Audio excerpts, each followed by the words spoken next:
सुदामा और श्रीकृष्ण की मित्रता की कथा श्रीमद् भागवत महापुराण के अंतर्गत आने वाली एक महत्वपूर्ण और शिक्षाप्रद कथा है।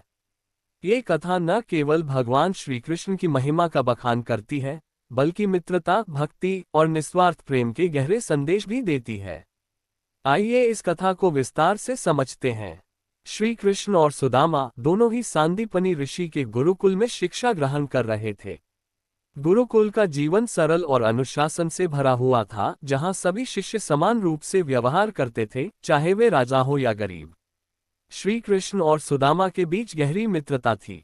वे एक दूसरे का हर कार्य में साथ देते और एक दूसरे के सुख दुख में सहभागी होते थे। एक दिन सांदीपनि ऋषि की पत्नी ने श्री कृष्ण और सुदामा को जंगल से लकड़ी लाने के लिए भेजा। उस समय बहुत जोर से बारिश हो रही थी और दोनों शिष्य बारिश में भीगते हुए अपने कार्य को पूरा करने में लगे रहे। श्री कृष्ण और सुदामा ने इस कठिन समय में भी एक दूसरे का साथ नहीं छोड़ा और मिलकर काम किया। इस प्रकार उनकी मित्रता और भी गहरी हो गई। समय बीतता गया, श्री कृष्ण द्वारका के राजा बन गए और सुदामा अपनी सादगीपूर्ण जीवनशैली में लगे रहे। सुदामा एक गरीब ब्राह्मण थे और उनकी गरीबी इस कदर थी कि उनके पास खाने के लिए भी पर्याप्त अनाज नहीं था। उनकी पत्नी और बच्चे भी गरीबी से जूझ रहे थे। सुदामा की पत्नी ने कई बार उनसे कहा कि वे अपने पुराने मित्र श्रीकृष्ण से मिलने जाएं और उनसे सहायता मांगें, लेकिन सुदामा ने संकोचवश ऐसा नहीं किया। आखिरकार सुदामा की पत्नी के आग्रह पर वे द्वारका जाने के लिए तैयार हुए। उन्होंने अपनी पत्नी से कहा कि वे अपने मित्र के लिए कुछ उपहार ले जाना चाहते हैं, लेकिन घर में कुछ भी नहीं था। अंततः उनकी पत्नी ने थोड़े से चावल पोहे बांधकर उन्हें दिया, ताकि वे अपने मित्र को भेंट कर सकें। सुदामा अपने मित्र के घर इस छोटे से उपहार के साथ चल पड़े। जब सुदामा द्वारका पहुंचे और श्रीकृष्ण के महल के द्वार पर पहुंचे, तो द्वारपालों ने उन्हें रोक दिया। लेकिन जब श्रीकृष्ण को पता चला कि उनका प्रिय मित्र सुदामा आया है, तो वे अपने सिंहासन से दौड़ते हुए आए और सुदामा को गले लगा लिया। श्री कृष्ण ने सुदामा के चरण धोए और उन्हें अपने साथ सिंहासन पर बैठाया।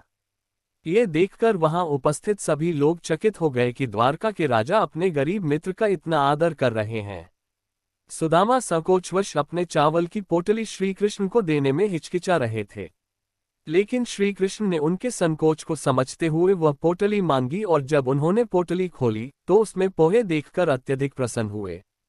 श्री कृष्ण ने उन पोहों को इस तरह ग्रहण किया मानो वे अमृत हों। उन्होंने सुदामा से कुछ नहीं पूछा, न ही उनकी गरीबी के बारे में कुछ कहा। सुदामा द्वारका से वापस लौट आए, लेकिन उन्होंने श्री कृष्ण से अपनी गरीबी के बारे में कुछ भी नहीं कहा। उनके मन में यह विचार था कि वे अपने मित्र से कुछ भी मांगना नहीं चाहते। जब वे अपने गांव पहुंचे तो उन्हें अपनी पुरानी झोपड़ी की जगह एक सुंदर महल दिखाई दिया। उनकी पत्नी और बच्चे नए वस्त्रों में सजे हुए थे और घर में हर जगह समृद्धि की झलक थी। सुदामा समझ गए कि यह सब भगवान श्री कृष्ण की कृपा का परिणाम है। ये कथा सच्ची मित्रता, निस्वार्थ प्रेम और भगवान के प्रति गहरी भक्ति का संदेश देती है। सुदामा की मित्रता में न कोई अपेक्षा थी, न कोई स्वार्थ। वे भगवान श्री कृष्ण से केवल प्रेम करते थे और श्री कृष्ण ने उनकी भक्ति और प्रेम को देखा और बिना कुछ कहे ही उनके जीवन को धन्य कर दिया। भगवान श्री कृष्ण की इस लीला से यह सीखने को मिलता है कि सच्चा प्रेम और भक्ति ही भगवान को प्रसन्न करने का सबसे महत्वपूर्ण साधन है। श्री कृष्ण ने अपने मित्र सुदामा को उनके छोटे से उपहार के बदले में अपार कृपा दी। ये दर्शाता है कि भगवान की कृपा किसी भौतिक वस्त्र या धन पर निर्भर नहीं करती, बल्कि भक्त के निस्वार्थ प्रेम पर आधारित होती है।